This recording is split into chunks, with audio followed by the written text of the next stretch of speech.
Houston Cougars just pulled off a thrilling 31-28 win over Arizona.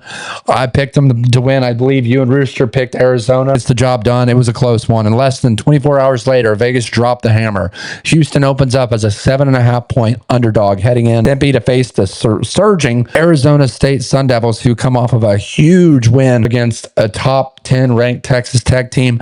They stormed the field. They were loud. They were proud. How are they going to react? That's my biggest question heading into this one. And also, can Connor Weigman and Coach Willie Fritz shock the Big 12 again? I'm your host, Nathan Johnson, alongside Brad Hopkins. It's time to break the huddle. ESPN 2, 8 p.m. kickoff. This is a good one, Brad. Absolutely. Two teams tied at 3-1 in Big 12 play. So whoever wins this one has the edge moving forward in Big 12 title contentions. Arizona State, like I said, fresh off of handing number 7 Texas Tech their first loss. What are your thoughts about these two teams heading into this week? Just initial thoughts. Yeah, well, Houston, I mean, just huge fan of Willie Fritz and what he's done. Nate, everywhere he's been, he's just done a good job of building programs. I mean, been at Sam Houston State, been at Georgia Southern, Tulane. Now at Houston, I know I'm missing, one or two in there, but Willie Fritz is just a program builder. He's big on culture. He just does things the right way. I'm a huge fan. And then Arizona State, Kenny Dillingham, huge fan of this guy. They've been down a little bit, but of course you don't replace that Arizona State team last year in Cam Scattaboo. But anyway, he's done a good job. They're still in this thing, and they're riding high into this showdown with Houston on Saturday with a lot of confidence. When you beat a top 10 team, an undefeated team, Arizona State's primed to make a run here at the end, and I would not count them out in the Big 12 title race. I got to give a lot of credit to Houston. This is a team that we've covered closely over the last several weeks, really the whole season. Connor Weigman, especially at the quarterback position, a dual threat guy. And let's be honest, he got booted out of A&M. Yes, he did. And he was highly anticipated to do great there. Didn't work out, but he didn't let that deter him. He went right down the road to the University of Houston, and he's put up magical numbers this year. 164 passing yards, 98 rushing yards, and 4 total touchdowns versus pretty good Arizona defense. And Houston's sitting at 6-1. You mentioned Willie Fritz being a program builder. They're not getting a lot of national attention. Well, guess what, Houston fans? We're giving them the attention here at Break the Huddle, and we're going to continue to do so. And Nate, just one thing I wanted to point out. This is where I really, I think we both have mixed feelings about the portal. This is one of the cases where I really like the portal because you could see Connor Weigman needed a fresh start, and man, has this it's been a perfect marriage. He gets to stay in state. He gets to go to a place that is still a good football program, but not quite the attention level of A&M, maybe not quite the pressure. And what is it doing? He's succeeding and flourishing, and I love the story, and I'm pulling for him. Yeah. Great guy, great kid, got a good head on his shoulders, and he's proven it out on the field, and you can't ask for anything more. And you mentioned the dynamic duo at running backs, Dean Connors and Amari Thomas. Look, those guys have been anchoring it for that offense and helping Connor Weigman out in play action. 100-yard rushing, 2 touchdown receiving performances last week. Really impressed with them. Houston's defense quietly top-ranked in the top 30 in the nation, allowing just 317 yards per game and only 19 points per game. That stands out to me more so than Connor Weigman, because I expect Connor Weigman to play well. Been really impressed with him, but I've been really impressed with this Houston defense. Fritz's challenge, though, slowing an ASU offense that's rolling behind Leavitt and Tyson. And those two guys made their comeback this past week against Texas Tech. I said this multiple times throughout the weekend. I don't know if I told you. It really just goes to show how big of a difference Sam Leavitt makes for that team. That is such a great point, because we saw Jeff Sims. He really struggled a couple weeks ago. So you can tell Cam Scattaboo got so much of the attention last year. But Nate, I think we're both in agreement. Leavitt was a huge part of why they were successful. Tyson was as well. And one other guy I want to throw out, Raleek Brown, their talented running back.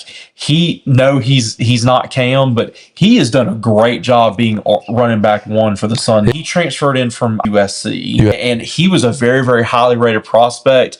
He's done a great job for them. Once again, I don't know that it's quite the star power that ASU had last year, but I'm telling you, Nate, I just feel that ASU is starting to get hot at the right moment, and I would watch out for them in the Big 12. I like what they're doing. Yeah, we saw Noah Fafita slice up this secondary last week against Houston, 24 for 26, but they still come out with the win. Does that concern you heading into Tempe for this Houston defense? A little bit, because look, if you let Leavitt and Jordan Tyson get going, it's gonna be a long. Exactly, it's going to be a long day. Because no disrespect to Noah Fafita, everyone knows how big of a fan I am of him, but this is a more dynamic passing attack. No doubt. You don't have to say disrespect at all. The whole nation knows Sam Leavitt is the better quarterback in the state of Arizona. Sam Leavitt's probably a better quarterback than Kyler Murray, I think most would probably say at this point. So there's no disrespect there at all. Let's talk about the Sun Devils finding their groove, because I talked about Sam Leavitt coming back, and they're just a completely different team. Early loss to Mississippi State surprised a lot of people. No one thought Mississippi State was going to be something. Well, turns out they're pretty decent too. Yeah. They're not great, but they're a lot better football team than most people predicted. The media buried them. Since then, 4-1 stretch, including a top 10 win over Texas Tech. Sam Leavitt, 319 yards, 1 touchdown, clutch 4th down conversion to Jordan Tyson to seal the win last week. Jordan Tyson, 57 receptions, 628 yards, and 8 touchdowns. An absolute matchup nightmare for the defensive coordinators and defensive corners playing for those defensive coordinators. Went for 126 and 2 touchdowns versus TCU as well as a receiver. That's just ridiculous. Malik Brown, you mentioned him, 642 yards on 110 carries. Underrated balance piece for the Sun Devils offense.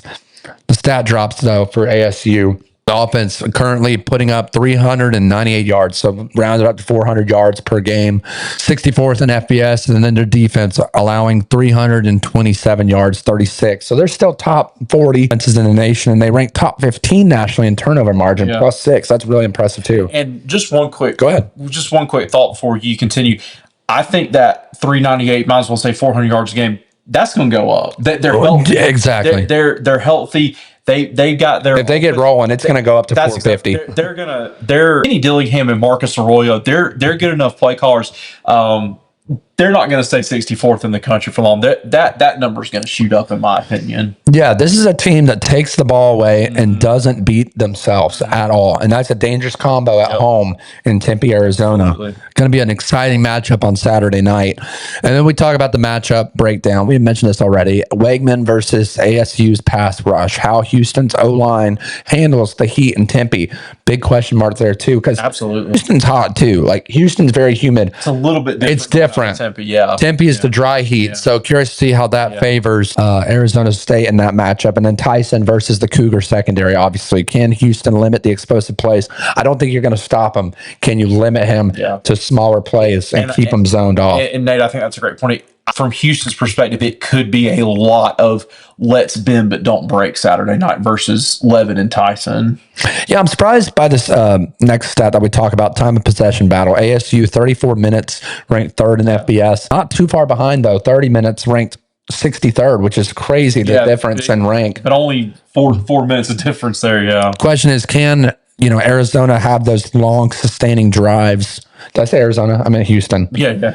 Can Houston have those long, sustaining drives versus Arizona State? Because they got to keep Sam Leavitt and Tyson off the field. That's the key to victory for them. The red zone edge favors Houston. Houston scores on 95% of red zone trips, ranked 15th in FBS. That's where Fritz can close this game out early.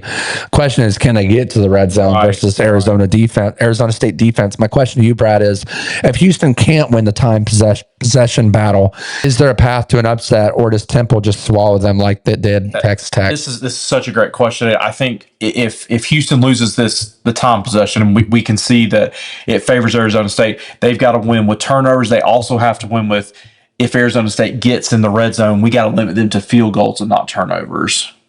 Keys for Houston: contain Leavitt's mobility. You got to keep him inside the pocket and force long third downs. You got to get him behind the sticks early. ASU ranks 117th in third down conversions. And then you got to establish Dean Connors early to slow tempo. You got to slow down the tempo for ASU. Get him out of rhythm. Keep Sam Leavitt on the sidelines and keep him waiting. That's the key. Avoid turnovers. ASU thrives on momentum swings, especially at home in Tempe. Going to be a big factor in this one too. Keys for Arizona State on the other side. You got to put pressure on Weigman to limit his legs. You got to keep him contained because he's a dual threat guy too. Keep Tyson involved for the first down, from the first drive, and then lean on their defense in the red zone against a very explosive red zone offense in Houston. Those are the keys to victory. Brad, I'll turn it over to you. Heat going to be a big one in this one. I don't think it's going to be much of a factor for Houston. They're used to it. Right. Different kind of heat, like you said, but it's still heat either way. The guys are going to be hydrated. They're going to be ready. Arizona State favored by a whopping 7.5 points in this one as it currently stands in Mountain America Stadium, Tempe, Arizona. PN2, 8 p.m. kickoff. All the stats are out there for you guys. Brad, who do you have coming out on top in this Big 12 matchup? Love this matchup. Love this matchup. It's just one of the entertaining Big 12 matchups and maybe the most entertaining conference in college football. I'm going to take the Sun Devils in this one. I just think it comes down today that there's just too many dynamic playmakers for Arizona State between Sam Leavitt, Raleek Brown, Jordan Tyson. I just think those guys are just a very, very talented trio. I think Houston's very competitive. Connor Weigman's going to make enough plays. You mentioned our guy, Dean Connors. I think Houston is very, very competitive. I just think second half, that depth and that talent starts to take over. Maybe that crowd starts to force a mistake or two, maybe a Connor Weigman turnover. Score prediction?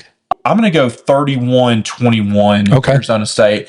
Willie Fritz has done a great job. I just think there's more talent for Arizona State, and they've got a championship DNA. They won the Big 12 last year. They've got that championship mindset. It's close, but I think Arizona State prevails. Well, I always say, real teams are built when you either get a big win or a big loss. Right. How Nebraska reacts after losing to Minnesota last week will determine their season. And in the same light, how Arizona State reacts to their huge upset last week against Texas Tech, beating Texas Tech. How do they react? Right? Because you've got to keep your program stable. In this case, give me the Arizona State Sun Devils as well. I think that's going to be a little bit closer. I got them going 31-28. Okay. I think Weigman puts up some points, but I think Tyson and that Sam Leavitt offense just kind of squeezes you in the end. But it's going to be a great matchup. Yeah, absolutely. Looking forward to this one. If A&M and LSU doesn't pan out to be a great matchup, well, I think you should flip it over anyways. Absolutely. But I'm just saying, you're in good hands. You've got a good game on Saturday night on ESPN2. Saturday Night Lights in Tempe. Cougars versus the Sun Devils, and another massive Big 12 test that could reshape the standings. Be sure to drop your score prediction down below. Hit that subscribe button. Help us get to 1,000 subs. We really appreciate all the support so far. We're almost there. Get us to 1,000. And be sure to check us out on Friday night for Break the Huddle After Dark, as I and company will break down the Cal versus Virginia Tech game starting at 7:30 p.m. Eastern Time Friday night. We'll see you Friday night. It's time to Break the Huddle.